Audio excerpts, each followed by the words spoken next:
Hello guys, mga amiga, mayong gabi ninyong tanan. Kita, mga Duterte supporters, dili ta mabalaka kung anong dili ta ng PDP laban ang nisulod sa Senado. Alam kung bakit? Katong hindi, wala ni nasulod, reserba to sila. Ang pasabot ato, na ay umalabot nga kuan, nga fight diha sa Senado. Lantawo na to kung kinsay kung kinsay honest, kung kinsay dili.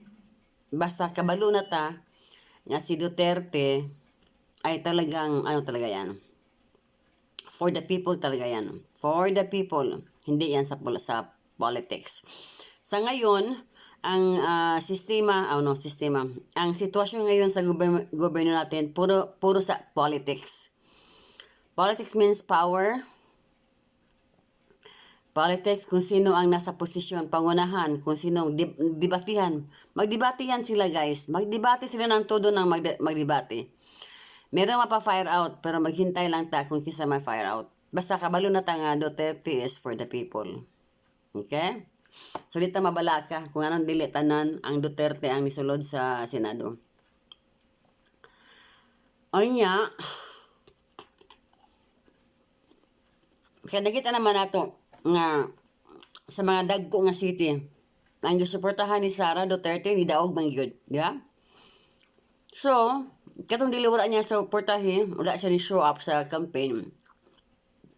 Okay na to siya. Basta ang siguro niya sa big city ni daog siya nga ayang gi-endorse. Sa Manila ni daog dako man taas mag population ang Manila ni daog ayang gi-endorse. So, kuan yun na siya.